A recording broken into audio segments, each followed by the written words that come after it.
네, 오늘 보실 말씀은 요한복음 8장 12절 말씀입니다. 우리 화면에 나옵니다. 다 같이 자리에서 일어나셔서 한 절인데요. 제가 먼저 읽고 그다음에 여러분들이 한 번 더 읽어주시면 되겠습니다. 예수께서 또 말씀하여 이르시되 나는 세상의 빛이니 나를 따르는 자는 어둠에 다니지 아니하고 생명의 빛을 얻으리라. 예수께서 또 말씀하여 이르시되 나는 세상의 빛이니 나를 따르는 자는 어둠에 다니지 아니하고 생명의 빛을 얻으리라. 아멘. 우리 말씀에 은혜 받으세요. 인사하면서 앉겠습니다. 말씀에 은혜 받으세요.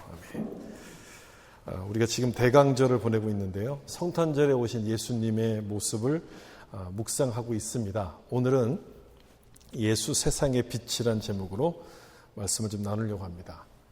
요한복음에는 예수님께서 자기 자신을 설명하는 7가지 표현이 나오는데 첫 번째가 지난주에 본 것처럼 생명의 떡이고 두 번째가 오늘 보는 세상의 빛입니다. 이 선포를 통해서 예수님이 어떤 분이고 무엇을 하시는가, 무슨 일을 하시는가를 우리 가운데 설명해 주시는데 여러분들은 이 세상의 빛이란 말씀을 보면 어떤 그림이 또는 어떤 모습이 연상이 되십니까? 어저께였죠. 한국에서 국회에서 이제 대통령 탄핵하는 가결안이 통과가 되면서 국회의장이었던 우원식 의장이 이런 얘기를 했어요. 나라가 어두울 때 밝은 빛을 들고 오는 국민들로 승리했다. 이런 말을 했습니다. 혹시 이런 모습들 또 이런 이미지들이 연상되지는 않습니까? 어둠과 빛. 저는 이 세상의 빛이라는 말씀을 보면 이런 장면이 연상이 돼요. 그 캄캄한 바다를 비춰주는 그 길을 안내하는 이 등대의 불빛, 이런 그림이 연상이 됩니다. 다시 한번 12절을 좀 보시면 예수께서 또 말씀하여 이르시되 나는 세상의 빛이니 나를 따르는 자는 어둠에 다니지 아니하고 생명의 빛을 얻으리라. 그렇죠? 캄캄한 바다를 비추는 등대, 이런 그림들이 연상이 여러분 되지 않습니까? 죄의 어둠에 gat혀있는 우리를 인도하신다는 것을 말씀하는 내용인데 나는 세상의 빛, 영어로는 I am 이죠. I am. 이 표현이 하나님 자신을 나타내는 특별한 표현이라고 제가 지난주에 말씀을 드렸어요. 이 세상의 빛도 역시 마찬가지예요. 성경에서 이 빛이란 이미지는 하나님을 나타낼 때 주로 사용되는 그런 이미지입니다. 여러분, 빛의 특성이 뭡니까? 빛이 비추면 어둠이 물러가죠. 그러니까 밝게 비추어서 어둠에 숨겨진 것들을 드러내는 겁니다. 시편 119편에 있는 말씀처럼 주의 말씀은 내 발의 등이요 내 길에 빛이니이다. 그 말씀과 똑같은 거죠. 죄의 어둠 속에서부터 길을 잃지 않도록 인도해 주시는 하나님의 손길을 빛이라고 빛을 통해 나타내 보여주시는 거죠. 여러분, 하나님께서 세상을 창조하실 때 가장 먼저 창조하신 게 뭡니까? 첫 번째 창조하신 게 빛이죠. 빛이 있으라 이렇게 말씀하신 다음에 그 다음부터 하나씩 창조해 가셨어요. 그러니까 빛이 모든 것의 시작이고 근원이라는 건데 이런 의미를 가진 빛을 예수님 자신에게 비유하신 거예요. 나는 세상의 빛이니. 따라서 예수님께서 모든 것의 시작이고 근원이고 어둠에 빠진 백성들을 구원하는 메시아이심을 선포하신 그런 말씀이라는 거죠. 예수님께서 이 말씀을 하셨을 때는 초막절 기간이었습니다. 그리고 장소는 어디였냐면 그 8장 20절에 아마 보시면 헌금함 앞에서 하셨다 이런 말씀이 나오거든요. 그걸 보면 예루살렘 성전에 있고 그 앞에 여인들의 뜰이 있었는데 아마 거기서 하셨을 것 같아요. 이런 배경들을 보면 왜 세상의 빛이라고 말씀하셨는지를 이해할 수 있습니다. 이 초막절은 뭘 지키는 기간이냐면 광야 기간 동안에 지키시고 인도하셨던 하나님의 은혜를 기념하는 절기가 초막절이에요. 그래서 이 초막절 기간에는 성전 앞에 있는 그 여인의 뜰에 아주 커다란 등불을 켜두었다고 합니다. 초막절의 광야 기간을 의미하고 그걸 기억하라고 큰 등불을 켜두었다면 여러분, 이 등불이 상징하는 게 도대체 뭘까요? 광야에서 이스라엘을 인도하셨던 그 하나님을 상징하는 거예요. 낮에는 구름 기둥으로 밤에는 불 기둥으로 하나님의 인도하심을 상징하는 거예요. 이 등불이 얼마나 컸으면요, 초막절에 켜놓았던 등불이 예루살렘 어느 곳에서나 다 볼 수 있었대요. 그리고 저녁이 되면 이 불빛이 환해가지고 그 아래서 바느질을 할 수 있을 정도로 굉장히 환했다고 합니다. 그러니까 얼마나 밝았을지가 짐작이 되는 거예요. 그렇게 밝게 타올랐던 이 등불이 절기가 끝나면서 점점 꺼져가기 시작하는데, 사그라들기 시작하는데, 바로 그때 그 등불 앞에서 예수님께서 이 말씀하신 거예요. 나는 세상의 빛이니. 여러분, 어떤 장면인지 이해가 되시죠? 그냥 아무 생각 없이 예수님께서 하신 그 말씀이 아니라 이 말씀을 듣는 사람들이 머릿속에 한 가지 이미지가 떠오르기를 예수님께서 원하셨다는 거예요. 어떤 이미지가 떠오르기를 원하셨느냐? 광야 기간 동안에 이스라엘을 인도하셨던 바로 그 불기둥, 그 이미지가 떠오르기를 기대하시던 거예요. 이 출애굽한 이스라엘 백성들이 가나안을 땅을 향해 가는데 이 광야를 지나가야 됩니다. 그런데 낮에는 뜨거운 광야를 구름 기둥이 가려서 그늘을 만들어 주었고, 밤이 되니 불기둥이 나타납니다. 이 불기둥을 보면서 누굴 생각했겠어요? 하나님을 생각하는 거예요. 이 불기둥은 하나님의 임재의 상징이었어요. 불기둥이 있다는 것은 하나님께서 우리와 함께 하신다는 증거였어요. 따라서 불기둥이 있는 동안에는 어느 누구도 불평하지 않습니다. 비록 광야에 있다 할지라도 두려워하지 않아요. 오히려 안식과 평안한 마음을 누리고 있었는데, 예수님께서 내가 세상의 빛이라고 말씀하신 것은 바로 그것을 기억하라는 거예요. 광야에서 너희 조상을 인도하셨던 그 불기둥처럼 예수님이 우리와 함께 하신다, 이거를 말씀하신다는 거예요. 세상의 빛이라고 하신 말씀의 의미는 지금 설명드린 것처럼요, 예수님께서 우리와 함께 하신다, 그 뜻이에요. 우리와 함께 하시는 예수님, 그걸 보여주는 말이에요. 사실 이 세상의 빛이라는 표현은 굉장히 추상적이죠. 추상적이에요. 그래서 그 말씀을 딱 들으면 좋은 말씀인 것 같아요. 좋은 말씀인데 그 말씀이 나하고 무슨 상관이지? 이런 생각이 들 수 있어요. 그래서 8장 12절을 다시 한번 보시면 나는 세상의 빛이니라고 말씀하신 다음에 뭐라고 덧붙이냐면 나를 따르는 자는 어둠에 다니지 아니하고, 이렇게 말씀해요. 나를 따르는 자는 어둠에 다니지 않는다. 나와 상관이 있다는 말씀이에요. 어떻게 상관이 있느냐? 나를 따르는 자, 그러니까 우리의 의지와 우리의 결단을 요구하시는 말씀인데, 어둠에 다니지 않는다고 말씀하심으로써 동시에 예수님의 역할도 포함되어 있다는 것을 말씀하고 있어요. 예수님을 따르는 자에게 주시는 약속이라는 거예요. 어떤 약속을 주시느냐? 어둠에 넘어지거나 어둠에 묻히지 않고 그 어둠으로부터 벗어나게 하실 것을 약속하시는 거예요. 예수님께서 우리와 함께 하시고 인도하신다는 바로 그 약속의 말씀이라는 거예요. 상관이 있는 거죠, 우리하고. 그다음 8장 29절에도 보시면 나를 보내신 이가 나와 함께 하시도다. 나는 항상 그가 기뻐하시는 일을 행함으로 나를 혼자 두지 아니하셨느니라. 여기 함께라는 단어가 나오고요, 혼자 두지 아니하셨다는 말씀이 나와요. 이 말씀하신 것은 하나님께서 예수님과 함께 하시듯이 그 예수님이 우리와 함께 하신다는 것을 강조하시는 말씀이에요. 마태복음 1장에 예수님의 이름을 이렇게 천사가 알려주지 않습니까? 보라, 처녀가 잉태하여 아들을 낳을 것이요 그 이름을 임마누엘이라 하라. 임마누엘이라고 되어 있어요. 저 뒤에 문 좀 닫아주세요. 여기까지 냄새가 올라서. 네. 임마누엘이라고 되어 있어요. 하나님이 우리와 함께 하신다는 뜻이 임마누엘이에요. 여러분, 예수님께서 오셨는데 왜 하나님이 우리와 함께 하신다고 말씀해요? 그렇잖아요. 예수님이 오셨는데 왜 하나님이 우리와 함께 하신다고 되어 있느냐? 여기 있는 말씀이 바로 그 의미가 나와 있죠. 하나님이 예수님과 늘 동행하시기 때문에 예수님이 함께 하시는 것은 하나님이 함께 하시는 것과 같은 거예요. 이 예수님은 성자 하나님으로서 빛을 창조하셨던 그 하나님과 동일한 분이라는 거예요. 따라서 세상의 빛이란 그 말씀은 빛을 창조하신 예수님께서 임마누엘로 우리와 함께 하신다는 그 약속을 의미한다는 거예요. 우리와 함께 하신다. 얼마나 감사한 말씀입니까? 우리는 1분 뒤에 무슨 일이 벌어질지를 아무도 모르잖아요. 한 치 앞도 볼 수 없는, 눈을 뜨고 살지만 한 치 앞도 내다볼 수 없는 그런 눈뜬 장님과도 같은 그런 삶을 우리가 살고 있어요. 똑바로 가는 것 같은데 옆으로 이렇게 막 비스듬히 갑니다. 장애물에 걸려 넘어질 때도 있고요. 웅덩이에 빠져서 이렇게 부딪혀서 넘어질 때가 참 많은데 예수님께서 세상의 빛이라고 말씀하시는 거예요. 그리고 우리와 함께 하신다고 말씀하는 거예요. 여러분 이게 얼마나 감사한 말씀이에요. 한 치 앞도 안 보이는 이 캄캄한 길을 가는 우리들에게 빛이 되셔서 우리를 인도하신다고 말씀하는 거예요. 얼마나 감사한 말씀입니까? 다시 한번 여러분 이 광야를 지나가던 이스라엘 백성들 한번 생각해 보세요.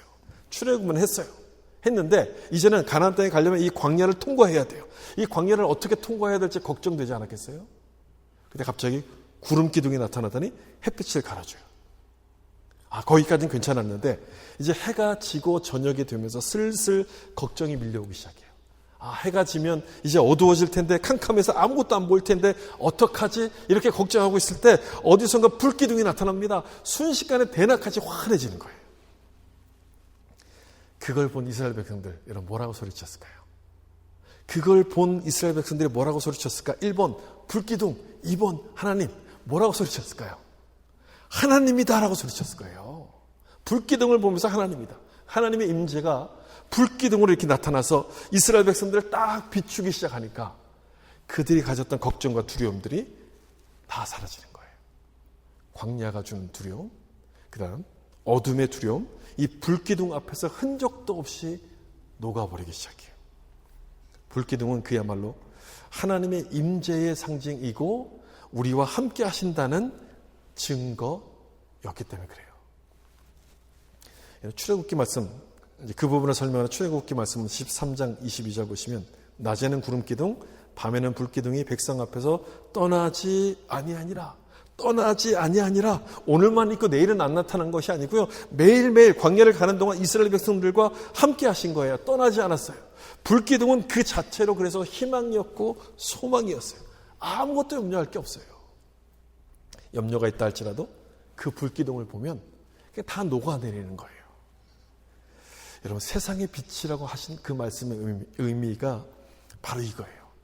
광야에서 이스라엘 백성들과 함께 했던 그 불기둥처럼 예수님이 우리와 함께 하신다는 그것을 약속하시는 말씀이에요. 우리와 함께 하신다. 그렇다면 여러분 뭐가 두렵겠습니까? 모든 걱정을 녹여버릴 그 불기둥처럼 예수님이 우리와 함께 하신다면 무엇이 여러분 염려가 되시겠어요? 많은 문제들이 나를 염려와 절망의 어둠에 가둔다 할지라도 세상의 빛 되신 예수님께서 나와 함께 하신다면 여러분 염려할 게 하나도 없어요. 나를 인도해 주실 것을 우리가 확실하게 믿기 때문이에요. 그래서요, 참 누구보다 많은 고난을 겪었던 이 다윗은 이렇게 노래합니다. 시편 27편 1절 우리 같이 한번 읽어볼까요? 여호와는 나의 빛이요 나의 구원이시니 내가 누구를 두려워하리요? 여호와는 내 생명의 능력이시니 내가 누구를 무서워하리요? 아멘. 빛 대신 예수님께서 함께 하신다면 뭐가 두려운가요? 여러분들을 괴롭히는 걱정거리, 염려들, 많은 문제들, 그 문제들이 있을 때 여러분 불기둥 대신 주님을 바라보시면 그 모든 염려들이 다 녹아버릴 거예요. 이 말씀을 믿고 여러분 힘을 내셔야 돼요. 세상은 우리를 걱정의 어둠에 자꾸만 가두려고 해요. 그 절망의 어둠 속으로 우리를 가두려고 하지만 우리가 믿는 예수님은 빛이 되시는 분이에요. 빛이 비추면 어둠은 물러가는 거예요. 경제적인 어려움, 건강의 어려움, 또는 관계의 어려움, 이런 것들이 우리를 찾아온다 할지라도 빛 대신 예수님께서 나와 함께 하심을 믿고 담대히 살아갈 수 있기를 예수님의 이름으로 축복합니다. 두 번째, 세상의 빛이라는 말씀의 의미는 우리를 자유케 하신다는 뜻이 있어요. 우리를 자유케 하신다. 다시 요한복음 8장 12절 여기 중간쯤, 나는 세상의 빛이니 나를 따르는 자는 어둠에 다니지 아니하고. 빛의 특성은 어둠을 물리친다는 거예요. 아무리 작은 빛이 비춘다 할지라도 한번 딱 비추면 어둠은 순식간에 사라지는 거죠. 여러분 여기서 말하는 어둠은 어떤 어둠을 말할까요? 우리를 속박하는 죄의 세력, 악의 세력을 뜻하는 것이죠. 죄가 우리를 붙잡아서 꼼짝하지 못하게 하는 상태를 어둠에 갇힌 그 모습으로 지금 비유하고 있는 것인데 참 답답하죠. 여러분 그런 상태라면 얼마나 답답하겠어요. 캄캄한 어둠 속을 걸어간다면 생각만 해도 막 숨이 막히지 않습니까? 여러분 그런 경험이 있어요? 캄캄한 어둠 속을 걸어갔던 그런 경험이 있습니까?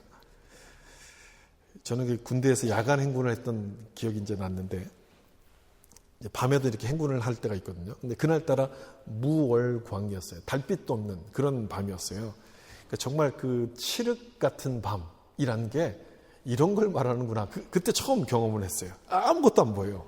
근데 행군을 해야 되는 거예요. 걸어가야 되는 거예요. 앞사람도 보이지가 않아가지고 그냥 앞사람의 어깨를 잡아야, 배낭을 잡아야지만 겨우 움직일 수 있는 그런 아주 캄캄한 밤이었어요. 그렇게 조심 걸어가고 있는데 저쪽에서 툭 하는 소리가 들려요. 철모가 떨어진 거예요. 헬멧이 떨어진 거예요. 그래서 또 다른 쪽에서는 뭔가 탱 하는 소리가 들려요. 수통 막 이런 게 막 떨어지는 거예요. 그래서 조금 있다 저 앞쪽에서는 으악 소리가 들리는 거예요. 가다 넘어진 거예요. 굴러 떨어진 거예요. 다음날 아침이 돼서 알았어요. 우리가 걸어왔던 길이 어떤 길이냐. 완전히 V자 같은 계곡을 이렇게 내려왔다 올라간 거예요. 그 캄캄한 밤에. 아무것도 안 보이는데 여러분 여기저기서 이런 비명소리가 들린다고 생각해 보세요. 얼마나 무서워요 이게. 아무것도 안 보이는데 너무너무 답답하고 숨이 막히는 거예요. 어디가 끝인지 알면 그나마 괜찮을 것 같은데 어디가 끝인지도 모른 채 계속 걸어가는 거예요. 막 답답한 거죠. 너무 숨이 막히는 거예요. 하룻밤을 걸어도 그런데 그런 모습으로 계속 살아가야만 된다면 여러분 제정신으로 살겠습니까? 제정신일 수가 없어요. 이런 사람들에게 필요한 게 뭐겠습니까? 빛이 필요한 거예요. 빛. 그래서 예수님께서 뭐라고 말씀하셨는가? 나는 세상의 빛이다 라고 말씀하셨던 거예요. 그런 사람들에게 빛이 필요하기 때문에 바로 이 말씀, 한 줄기 빛이다. 죄로 인해서 어두워진 이 세상을 살아가는 우리들에게, 너무 캄캄해서 숨이 막혀하는 우리들에게 숨 좀 쉬라고, 힘 좀 내라고, 어둠에 파묻히지 말라고 예수님께서 세상의 빛으로서 이 땅에 오셨다고 말씀하는 거예요. 그러므로 어둠은 더 이상 우리를 속박할 수 없어요. 빛 대신 예수님께서 이 어둠을 물리치셨기 때문에, 죄의 어둠을 물리치셨기 때문에 우리를 얽어맬 수 없는 거예요. 따라서 이 세상의 빛은 우리를 죄로부터 자유케 하셨다는 것을 의미하는 말씀인 거죠. 요한복음 8장 32절 보시면 여러분들 이 말씀 잘 아시죠? 진리를 알지니 진리가 너희를 자유롭게 하리라. 진리가 너희를 자유롭게 한다. 그런데 유대인들은 진리도 몰랐고 자유도 몰랐습니다. 특별히 자유란 말씀을 이해하지 못했어요. 자기들은 한 번도 아브라함의 자손으로서 종이 된 적이 없거든요. 근데 왜 우리가 자유케 되어야 합니까? 이렇게 되물을 정도였어요. 유대인들 생각에는 하가를 통해 낳은 이스마엘의 자손들이 종이지, 아브람과 사라를 통해서 난 우리들은 종이 아닌 자유인이라고 이렇게 생각을 했어요.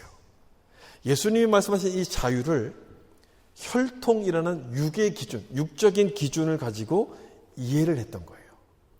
그래서 예수님께서 뭐라 말씀하시는가? 이어서 8장 34절 이렇게 말씀하세요. 예수께서 대답하시되 진실로 진실로 너희에게 이르노니 죄를 범하는 자마다 죄의 종이라.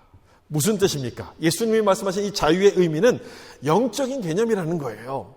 내 마음대로 하고 싶은 걸 다 하고 내 마음대로 산다 할지라도 죄를 지었다면 그 사람은 죄의 종일 수밖에 없다는 거예요. 죄에 묶여서 벗어날 수 없다는 거죠.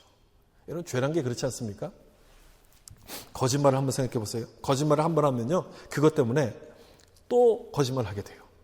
그 거짓말을 들키지 않으려고 계속 거짓말을 하게 돼요.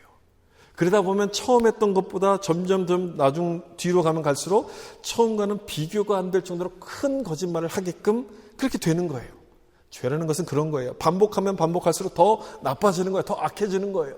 그래서 꼬리에 꼬리를 물고 악순환을 반복합니다. 죄의 종이 되는 거예요. 때로는 이 죄를 고백할까? 이걸 빨리 털어낼까? 솔직하게 말할까? 이런 생각이 들어요. 근데 한편에서는 내가 말하는 순간 모든 것들을 다 내가 빼앗길 것 같은데, 잃어버릴 것 같은데, 그래서 이러지도 저러지도 못하는 그런 상태. 죄에 갇혀서 자유함이 없는 거예요. 겉으로는 자유롭죠. 겉으로는 자유하게 살지만 마음은 종인 거예요. 모든 게 평안한데 갑자기 막 불안한 마음이 들 때 있지 않습니까? 남들이 부러워하는 걸 모든 걸 다 가졌는데 뭔가 고독하고 답답함이 밀려올 때가 있지 않습니까? 여러분, 우리가 죄인이기 때문에 그래요. 풀지 못한 죄 때문에 그래요. 그 죄를 해결해야지만 우리 안에 자유함이 누리게 되는데, 그래서 예수님께서 이 말씀하신 거예요. 나는 세상의 빛이다. 죄의 어둠으로부터 자유케 하실 분은 예수님밖에 없다는 거예요. 우리가 예수님을 믿으면 어떤 죄라도 용서해 주셔서 그 죄와 죄책감으로부터 우리를 자유케 하신다고 말씀하신 거예요. 그 다음에 나오는 8장 36절을 보시면 그러므로 아들이 너희를 자유롭게 하면 너희가 참으로 자유로우리라. 아까 32절에서는 무엇이 자유케 한다고 말씀하셨어요? 진리가 자유케 한다고 말씀하셨죠? 근데 여기서는요, 아들이 자유케 한다고 말씀하고 있어요. 그러면 진리가 결국 아들이란 얘기예요. 그럼 여러분, 이 아들은 누구를 가리키는 겁니까? 예수 그리스도를 가리켜요. 우리를 자유롭게 하시는 분은 누군가? 예수님이라는 거예요, 예수님. 마태복음 1장에서 그 예수란 이름에 대해서 이렇게 설명하지 않습니까? 이는 그가 자기 백성을 저희 죄에서 구원할 자. 예수란 이름의 뜻은 구원이라는 거예요. 정리해보면 예수님이 주시는 구원은 어떤 것인가? 죄로부터 우리를 구원하셔서 그래서 우리를 자유케 하시는 구원, 그거를 우리 가운데 주신다는 거예요. 예수님께서 십자가에서 죽으심으로 우리가 받을 죄의 값을 대속하셨습니다. 내가 받을 죄의 형벌을 예수님이 대신 받으셨기 때문에 이 죄의 사슬이 끊어진 거예요. 더 이상 우리는 죄의 종으로 살지 않고 끌려다니지 않고 우리를 자유롭게 만들어주신 거예요. 그러므로 누구든지 이 예수를 믿으면 죄의 사슬이 끊어지고 하나님의 자녀가 되는 권세를 얻게 되는 거예요. 여러분, 예수 믿는 사람들에게는요, 공통점이 하나가 있어요. 내가 죄인이라는 것을 인정한다는 거예요. 그런데 믿지 않는 사람들은 어떻습니까? 자기가 죄인이라는 것을 절대로 인정하지 않아요. 나처럼 착한 사람 있으면 나와보라 그래. 다 이래요. 여러분, 이런 말 하는 사람들은요, 아직 믿음이 없는 사람이에요. 막 큰 소리 치잖아요. 아직 죄의 종이라는 것을 모르는 거예요. 그런데 예수를 믿으면 그게 깨달아져요. 그게 깨달아져요. 아, 내가 죄인이었구나. 죄의 어둠에 갇혀 있었는데 예수님이 나를 구원해 주셨구나. 그게 깨달아지면서 나는 죄인입니다라고 고백을 하게끔 되는 거예요. 오늘 살펴보는 이 세상의 빛이라는 말씀은 그 앞에 8장 앞부분에 간음하다 잡힌 여인에 대한 재판하는 말씀이 나오고 그 뒤에 이어지는 말씀이에요. 왜 이런 상황 가운데서 이 말씀이 나왔는가를 좀 생각해 볼 필요가 있거든요. 성경은 절대로 그냥 막 아무렇게나 구성돼서 기록되어 있지 않아요. 다 의미가 있기 때문에 구성이 돼서 기록이 된 건데 왜 이곳에 이 순서대로 기록이 됐을까를 좀 생각해 보실 필요가 있는데, 그 간음하다 잡힌 여인이 이런 내용 아닙니까? 그 간음죄를 범한 여인을 잡아와서 돌로 치려고 사람들이 이제 둘러쌌습니다. 그러면서 먼저 예수님께 물어요. 당신은 어떻게 하겠습니까? 이 여인은 어떻게 하겠습니까? 라고 물어요. 이때 예수님께서 하셨던 아주 유명한 말씀이 바로 이 말씀이죠. 죄 없는 자가 먼저 치라. 이렇게 말씀해요. 죄 없는 자가 먼저 치라. 그랬더니 양심에 찔린 사람들이 하나 둘 자리를 떠납니다. 그래서 다 떠나요. 다 사라져버려요. 원래 남을 비난할 때는 그렇지 않습니까? 내가 죄인이라는 생각을 안 하죠. 저 사람이 죄인이다라고 생각해요. 내가 잘못한 것을 생각을 안 해요. 그런데 예수님께서 뭐라고 말씀하셨냐면 죄 없는 자가 먼저 치라. 이렇게 말씀하신 거예요. 이 말씀을 딱 듣는 순간 내 죄가 생각났어요. 아, 나도 죄인이지. 그러면서 돌을 던질 수가 없는 거예요. 예수님의 이 말씀은요,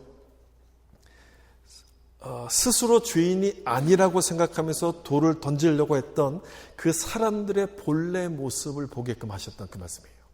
나도 죄인이구나를 깨닫도록 하시는 말씀이고, 또 하나는 저는 이 부분이 더 중요하다고 생각하는데, 그 장면이에요. 사람들 속에 둘러싸여 있는 이 여인을 예수님께서 딱 구원해 주시는 장면이거든요. 이 장면의 모습이 바로 그래요. 그러니까 죄를 지어서 사람들에게 지금 둘러싸여 있어요. 이 여인의 모습이 죄의 어둠에 갇혀 있는 것과 여러분 똑같은 모습 아닙니까? 그런 모습을 좀 의미하는 것 같지 않아요? 저는 그렇다고 생각했어요. 이 모습이 바로 죄의 속에 갇혀가지고 자유를 잃어버렸던 우리들의 모습을 상징하는데, 바로 이 여인을 누가 구원해 주십니까? 예수님이 다 건져주세요. 예수님이. 죄와 죽음의 어둠에 갇혀있는 이 여인을 예수님께서 구원해 주셔서 자유롭게 살도록 풀어주세요. 그리고 하신 말씀이 나는 세상의 빛이니. 이렇게 이어져요. 여러분, 이 장면을 쭉 연결해 보면 무엇을 말씀하시려고 하는지가 한 번에 딱 이해가 되지 않아요? 나를 불안하게 하고 숨막히게 하는 그 모든 죄, 그 죄를 해결하실 분은 바로 예수님이구나. 예수님께서 십자가를 통해서 우리 죄를 용서하심으로써 이 죄로부터 우리를 구원하시고 자유케 하시는구나. 이걸 깨닫게 돼요. 그걸 알고 이 은혜를 믿는 사람들은 내가 죄인이었습니다. 주님, 내가 죄인입니다. 이렇게 고백을 하게 되는 거예요. 그게 자유이고 그게 축복인 것을 알기 때문에 예수님께 모든 것을 다 맡기기 시작해요. 이 죄의 어둠에서부터 벗어나서 빛 대신 주님께로 한 걸음 한 걸음 나아가는 거예요. 여러분 모두가 다 그렇게 하셔서 예수님이 주시는 자유를 누리며 살 수 있기를 주님의 이름으로 축복합니다. 마지막 세 번째는요, 이 세상의 빛이라는 말씀은 구원을 의미합니다. 구원을 의미해요. 다시 8장 12절을 좀 보시면, 나는 세상의 빛이니 나를 따르는 자는 어둠에 다니지 아니하고, 그 다음에 뭐라고 되어 있습니까? 생명의 빛을 얻으리라 라고 되어 있어요. 세상의 빛을 믿은 결과는 생명의 빛을 얻는 거예요. 그러니까 죄만 용서하시는 것이 아니라 우리를 구원하셔서 뭘 얻게 하신다는 거예요? 생명을 얻게 하신다. 우리 구원을 의미하시는 말씀이에요. 제가 조금 전에 예수를 믿으면 내가 죄인임을 고백한다고 제가 말씀을 드리지 않았습니까? 내 죄가 보이기 때문에 그래요. 이 죄가 안 보이면 고백을 안 하죠. 또 예수님을 안 믿으면 이 죄가 보이질 않아요. 죄가 보이지가 않으니까 내가 죄인이라는 것을 인정하지 않는데, 여러분 이 모습이 바로 무엇과 같으냐면 영적 소경과 같습니다. 눈은 떴는데 영의 일을 보지 못하니까 영적인 소경인데, 예수님을 가리켜서 생명의 빛이라고 말씀하신 것은 바로 그 부분이에요. 예수를 믿으면 그 영의 눈이 떠지면서 내 죄를 인정하고 구원을 받는 사람으로 달라지기 때문에, 변화되기 때문에 예수님을 생명의 빛이라고 말씀하신 거예요. 구원을 주시는 분, 이렇게 말씀하시는 거예요. 오늘 본문 8장 뒤에 이어지는 9장에 여러분 어떤 사건이 나오냐면 소경을 치유하시는 스토리가 이어집니다. 이 스토리가 이어지는 것도 우연이 아닌 거겠죠? 예수님께서 길을 가시는데 한 소경이 예수님을 만나요. 그리고 눈을 고쳐달라고 하니까 예수님께서 그 눈에 진흙을 바르고 실로암 못에 가서 씻으라 이렇게 말씀하세요. 그리고 이 소경이 눈을 떠요. 보게 돼요. 그때 예수님께서 하셨던 말씀이 뭐냐면 바로 이 말씀. 요한복음 9장 5절 같이 한번 읽어볼까요? 내가 세상에 있는 동안에는 세상의 빛이로다. 이 말씀하세요. 8장에서 하셨던 말씀을 또 한 번 반복하는 거예요. 소경을 치유하시는 사건이 기록된 것이 우연이 아니라는 거예요. 여러분, 그럼 뭘 보여주시기 위해서 이 사건을 지금 기록하고 있는 것입니까? 예수님께서 세상에 빛이 된다. 동시에 생명의 빛이 된다는 사실을 보여주시는 거예요. 영적인 눈이 닫혀있는 사람들은 이 예수를 믿으면 그 영적인 눈이 떠지게 되고 내가 죄인임을 깨닫고 구원받아 예수님이 원하시는 삶을 살게 된다는 것을 말씀하시는 거죠. 제가 오늘 선교 소식지에서 읽은 이야기 하나를 말씀드리고 말씀을 좀 마치려고 하는데요. 이 캄보디아로 단기 선교를 떠났던 한 민재란 청년의 이야기입니다. 2달 동안 여름을 이용해서 그 캄보디아에 가서 선교사님 자녀들을 공부도 가르치고 한국어도 가르쳐주는 이런 프로그램에 같이 조인해서 갔어요. 아이들을 너무너무 사랑하고 정말 헌신적으로 봉사를 했습니다. 어느 날 날씨가 더우니까 바닷가에 수영하러 갔다가 파도에 휩쓸리면서 사고를 당해요. 함께 물놀이 하던 아이들은 다 구조가 됐는데 이 민재라는 청년이 죽은 채 발견이 된 거예요. 얼마나 참 거기서 있던 선교사님의 마음이 얼마나 힘들었겠어요. 한국에 있던 민재 부모님께 전화를 합니다. 정말 죄인 같은 심정으로 이 아들의 부고 소식을 알리고 용서를 비는데 그 민재 아버지가 아무 말이 없는 거예요. 한숨만 내쉬고 있어요. 며칠 후 캄보디아 도착한 이 민재 부모님이 영안실에 가서 싸늘하게 죽어있는 자기 아들의 시신을 보죠. 통곡합니다. 너가 돌아오면 내가 참 잘해주려고 했는데 하나님은 나에게 그 기회마저 주시지 않는구나. 막 이렇게 원통해하고 소리치면서 웁니다. 그때 옆에 있던 그 캄보디아 선교사님이 민재 아버지에게 이런 이야기를 들려줬어요. 민재가 여기 선교지에서 늘 기도하던 2가지 소원이 있었습니다. 하나는 어머니의 건강이었고 다른 하나는 아버지가 예수님을 믿는 것이었습니다. 민재는 아버지가 예수님을 믿기만 한다면 무슨 일이라도 하겠다라고 늘 항상 말해왔습니다. 그 말을 듣고 이 민재 아버지의 다쳤던 마음이 열리기 시작해요. 아, 너가 나 때문에 죽은 거구나. 너가 죽은 것은 날 위해서 죽은 것이구나. 그러면서 그동안 교회 나가지 않았던 것을 참 눈물로 회개하고 예수님을 영접했대요. 아들의 기도가 영적 소경으로 살던 아버지의 눈을 뜨게 만들었던 그런 스토리예요. 참 슬프고도 아름다운 스토리 아닙니까? 그래서 이 스토리의 제목이 바로 그거였어요. 슬프고도 아름다운 스토리. 저는 이 스토리를 읽으면서 예수님이 생각났어요. 민재가 아버지를 위해서 뭐든지 하겠다고 한 것처럼 예수님은 우리를 구원하시기 위해서 자신의 몸을 십자가에서 찢으면서 죽으셨어요. 우리가 영의 눈을 뜰 수만 있다면 예수님은 무엇이라도 감당하게 하겠다는 그 심정으로 그 고통스러운 십자가를 마다하지 않으시고 어린 양처럼 조용히 죽으셨어요. 그 결과 영적 소경이던 우리가 생명의 빛을 보기 시작했고 구원받아 하나님의 자녀가 된 거죠. 우리를 사랑하셨기 때문에, 우리를 너무나 소중히 여기셨기 때문에 우리를 위한 생명의 빛이 되셨던 거예요. 여러분, 성탄절은 이 예수님을 기억하고 기뻐하는 날이에요. 날 위해 이 세상의 빛으로 오신 이 예수님을 기억하면서 감사하는 시간이 바로 성탄절 기간 아니겠습니까? 지금 우리가 보내고 있는 이 시간이 바로 그 예수님을 기억하며 감사하는 시간이 되셔야 돼요. 다시 한번 제가 질문을 드려볼까요? 이제 여러분들은 세상의 빛이라는 말씀을 들으면 어떤 이미지가 떠오르십니까? 때로 인생이 답답하고 캄캄한 터널을 지나는 것처럼 숨 막힐 때가 있어요. 남들은 다 잘 사는데 나만 이렇게 어둠 속에서 헤매는 것처럼 느껴질 때가 있지 않습니까? 여러분, 그럴지라도 잊지 않으셨으면 좋겠어요. 예수님은 세상의 빛이다. 예수님은 생명의 빛이다. 이 예수의 이름을 선포하면 그 모든 어둠은 다 물러가게 될 것이고 우리를 빛의 길로 예수님께서 인도하실 거예요. 우리에게 구원을 주시고 참된 자유를 주심으로 빛의 자녀로 살도록 인도해 주실 겁니다. 이 은혜가 여러분 가운데 임하기를 축복합니다. 세상의 빛 되신 예수님을 믿으셔서 여러분 삶의 어둠이 물러가고 자유와 평강이 넘쳐날 수 있기를 예수님의 이름으로 축원합니다. 같이 한번 기도하겠습니다.